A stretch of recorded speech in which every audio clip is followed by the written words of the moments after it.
The Watcher in the Ruins. The morning on Nethys Prime began the same way it had for the past 3 years, with the pale orange sun casting long shadows across the crystalline ruins, and Zafira Voss watching the horizon through her observation scope, hoping today would be different, while secretly dreading that it might be. She adjusted the focus with practiced efficiency, her elongated Corvani fingers dancing across the controls.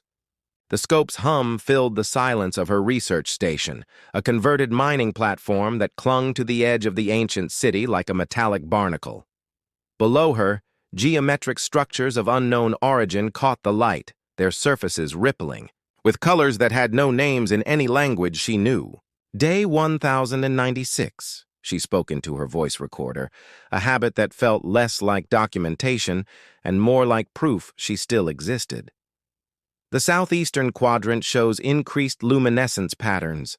The artifacts appear to be responding to solar radiation in ways that defy current understanding of photonic absorption.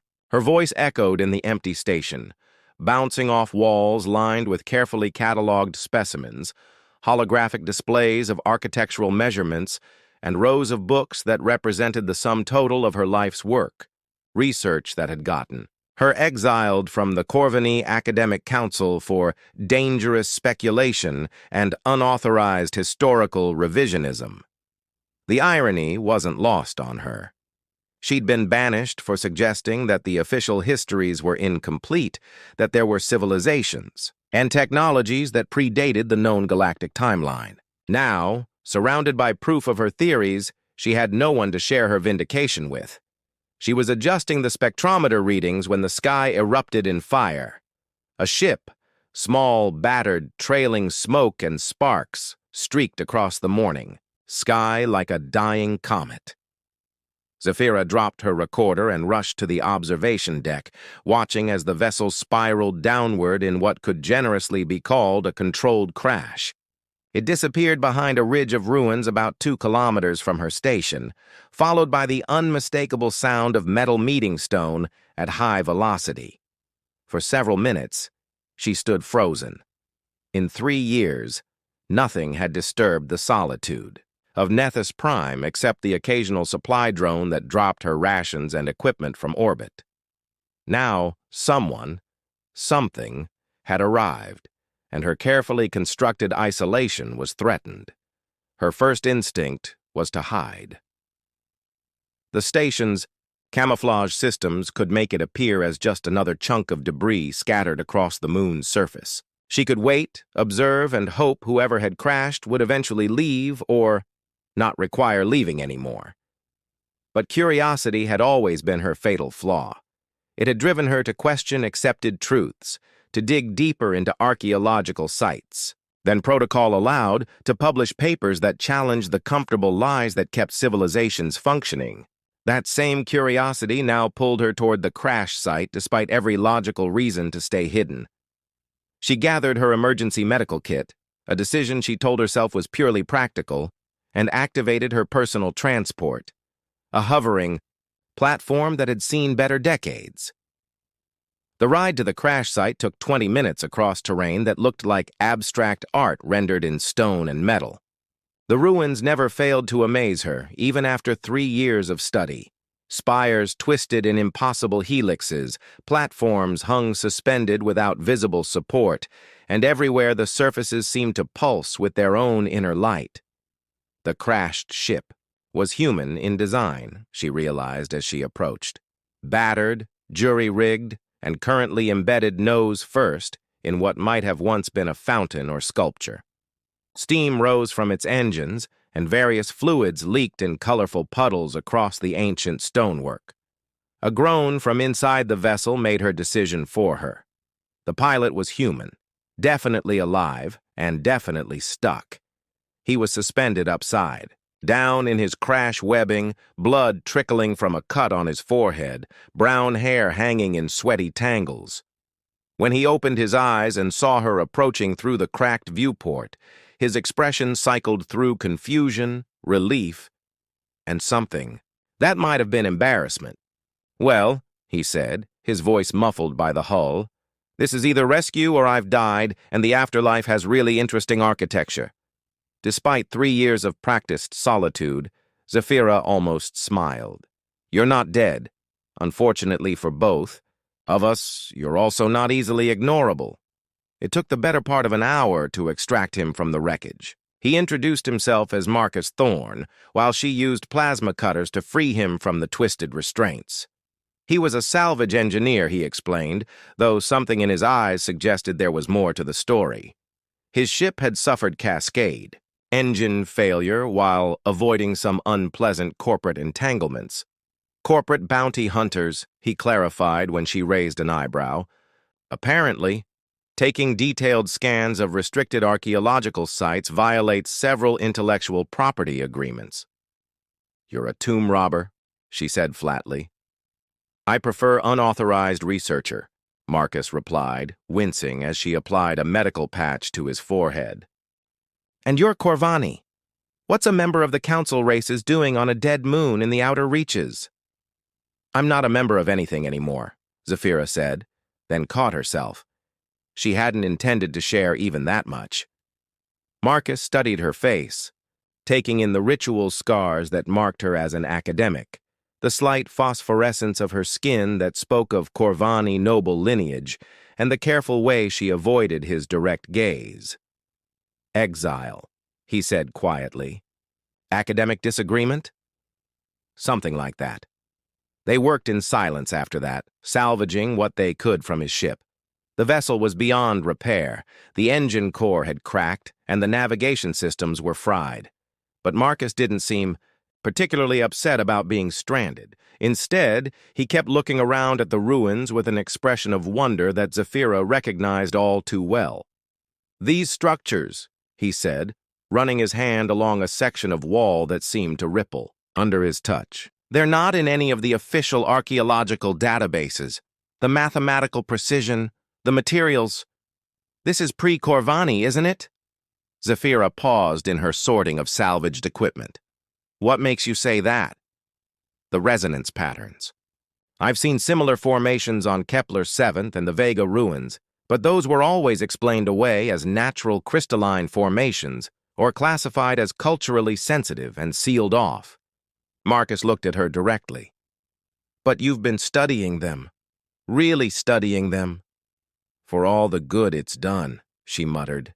Show me. The request was so simple, so direct, that it caught her completely off guard. When was the last time someone had asked to see her work? When had someone last looked at her discoveries with genuine interest instead of suspicion or fear? I should take you to the comm station, she said instead. Send a distress signal. Someone will come get you eventually. The same someones who are probably still looking for me? Marcus shook his head. Besides, I'm in no hurry to leave. This place. He gestured at the ruins surrounding them. This is the find of a lifetime, isn't it? Whatever civilization built this, they were working with technologies we barely understand. Zafira found herself nodding before she could stop herself. The energy output alone suggests they had mastered controlled fusion at a molecular level, and the structural engineering. She caught herself again. Why do you care? Because, Marcus said, shouldering his salvaged pack, I've spent 5 years dodging corporate acquisition teams who want to suppress exactly this kind of discovery. And because you look like someone who's been carrying the weight of the universe's biggest secret for too long. As they made their way back toward her station, Zafira found herself talking, really talking, for the first time in years. She explained her theories about pre-galactic civilizations, showed him the energy readings she'd been collecting, pointed out architectural details that suggested these builders had understood physics in ways that modern science was only beginning to glimpse. Marcus listened without interruption, asking intelligent questions, making connections she hadn't considered. By the time they reached her research station, the sun was setting, painting the ruins in shades of gold and amber. The real question, Marcus said as they stood on her observation deck, is why they left all this behind. A civilization this advanced doesn't just vanish. Zafira activated one of her displays, showing him 3 years' worth of accumulated data. They didn't vanish, she said quietly. They were erased. Someone went to great lengths to remove them from the historical record. The same someones who exiled you for asking questions? Possibly. She looked out at the ruins, their surfaces, now glowing softly in the twilight. The question is whether they know about this place yet. As if summoned by her words, a new star appeared on the horizon, too bright, too regular to be natural. A ship, still distant but approaching steadily. Marcus and Zafira looked at each other, the same realization dawning on both of them. His arrival hadn't gone unnoticed after all. So, Marcus said with a grin that didn't quite hide his concern, "Want to show me what else you've discovered? Because I have a feeling we're about to have company, and I'd rather know what we're protecting." For the first time in 3 years, Zafira wasn't alone with her secrets. The thought terrified and thrilled her in equal measure. "Follow me," she said, leading him toward the heart of her research station. "But Marcus, once you see what's down there, there's no going back to your old life." "Good," he replied. "I was getting bored with it anyway." The ruins pulsed brighter as night fell, as if responding to the presence of two minds ready to unlock their mysteries. Above them, the approaching ship drew closer, and the real adventure was about to begin. The Memory Keepers. The heart of Zafira's research station lay 3 levels beneath the surface, carved into the living rock of Nethys Prime itself. As the lift descended, Marcus felt the air grow thick with an energy that made his teeth ache and his vision blur at the edges. Ancient symbols glowed along the walls, pulsing in rhythm with something that felt uncomfortably like a heartbeat. "The entire moon is one massive archaeological site," Zafira explained, her voice tight with 3 years of suppressed excitement at finally having someone to share this with. "What we see on the surface is just the tip of the structure. The real discovery is down here." The lift stopped with a soft chime, and the doors opened to reveal a chamber that took Marcus's breath away. The room was vast, its ceiling lost in shadows that seemed to move independently of the light sources. At the center stood a crystalline pillar that stretched from floor to ceiling, its surface covered in flowing patterns that shifted between geometric precision and organic curves. "It's a data repository," Zafira said, moving toward the pillar with reverent care. "But not like anything in our current understanding of information storage. The crystal doesn't just contain data, it contains experience, memory, entire lifetimes of knowledge encoded in quantum fluctuations." Marcus approached slowly, feeling the hair on his arms stand on end as he drew closer. "Have you tried to access it?" "For 3 years, I've been working on the interface protocols. The builders used a form of consciousness-based encryption. You don't just read the data, you experience it directly." She gestured to a complex array of neural interface equipment surrounding the pillar. "I've managed brief connections, glimpses of their civilization. Marcus, they were incredible. They had technologies that make our most advanced systems look like stone tools." Above them, a rumble echoed through the station as the approaching ship entered orbital insertion. Marcus glanced at the ceiling, then back at Zafira. "And someone's coming to make sure this knowledge stays buried?" The Hegemony Corporation has been tracking pre-galactic sites for decades, acquiring them through shell companies or political pressure, then sealing them off. I suspect they already have access to some of this technology. It would explain their recent advances in quantum computing and consciousness transfer. Zafira's eyes glowed with a phosphorescent anger. "They're not just suppressing history, Marcus. They're hoarding it." The station's proximity alarms began to sound. Soft, insistent chimes that spoke of immediate danger. Marcus pulled a data pad from his salvaged equipment and connected it to his neural implant, his fingers flying across haptic interfaces. 3 ships in orbit, heavy corporate security configuration. Automated weapon signatures suggest they're not here to negotiate. How long do we have? Shuttle deployment in progress. 20 minutes, maybe less. Marcus looked at the massive crystal pillar, then at Zafira.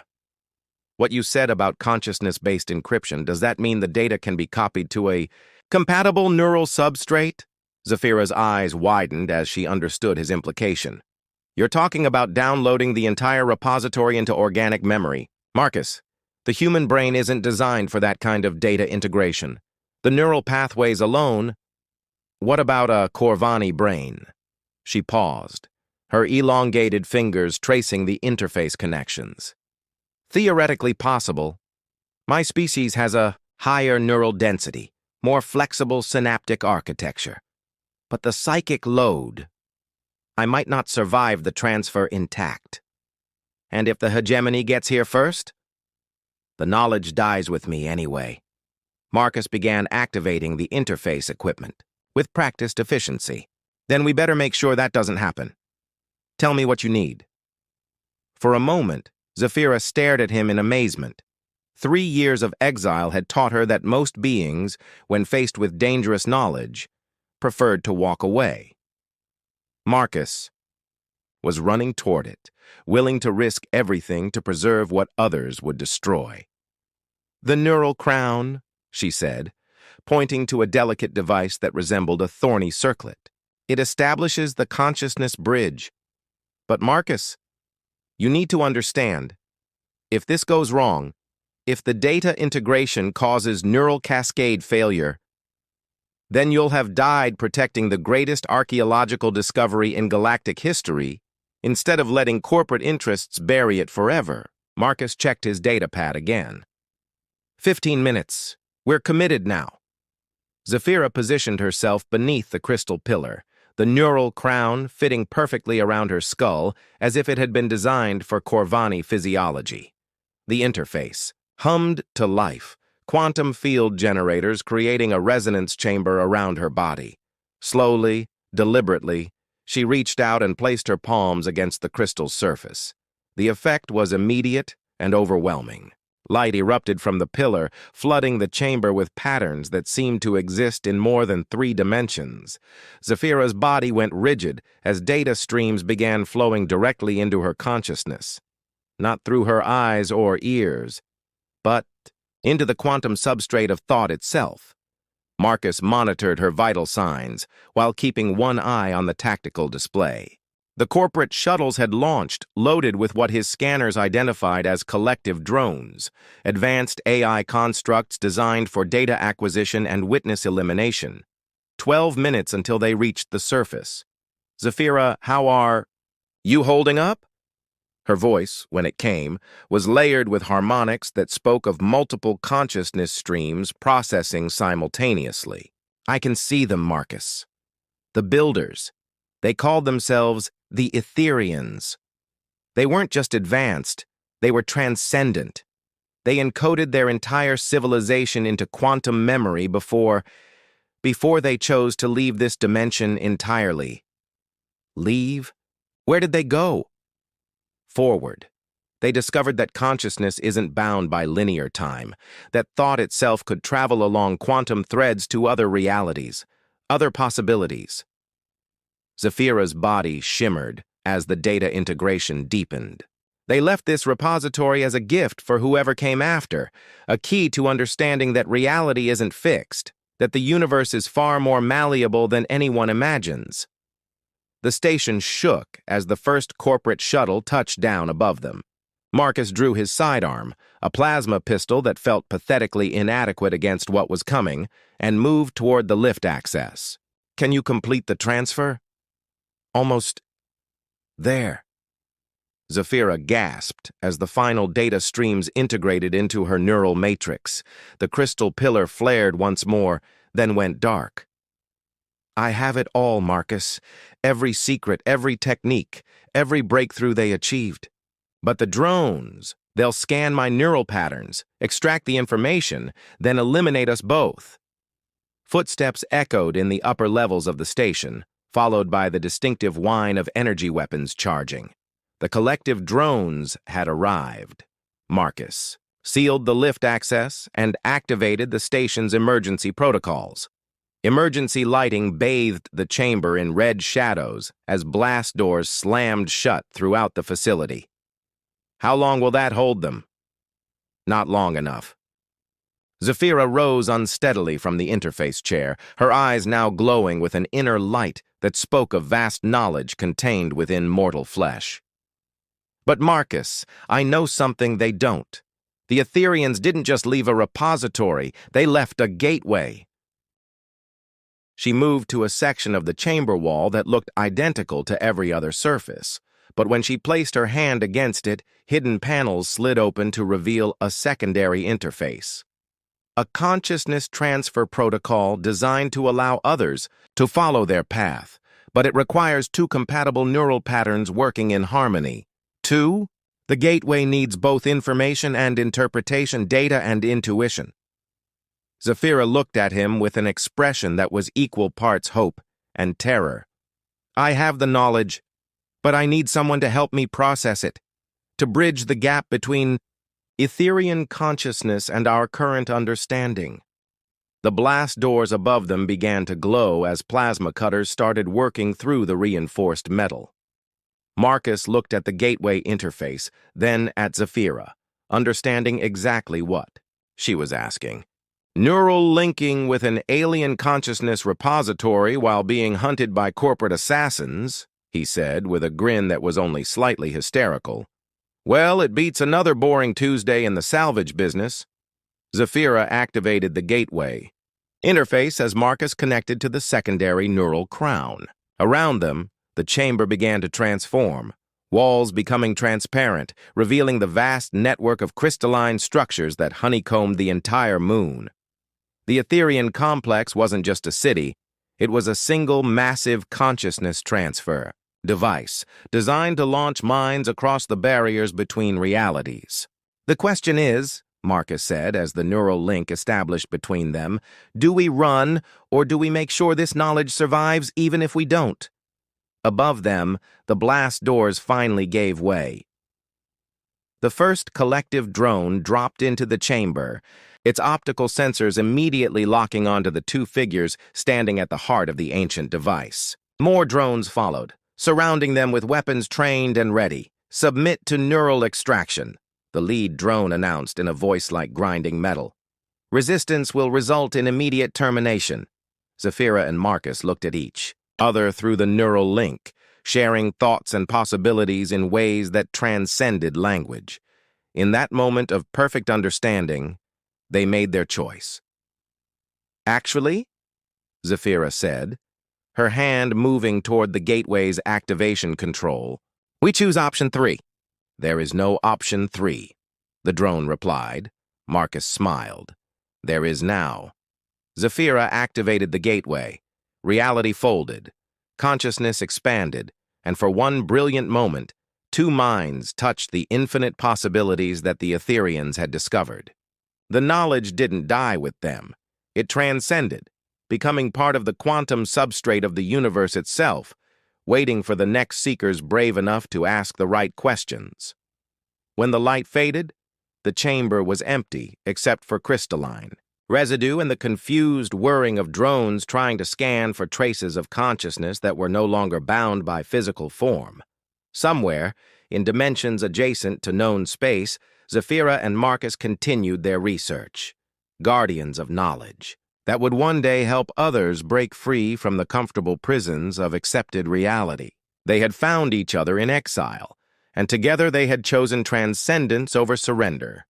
The universe was vast, consciousness was eternal, and the greatest discoveries always began with someone refusing to walk away from the impossible.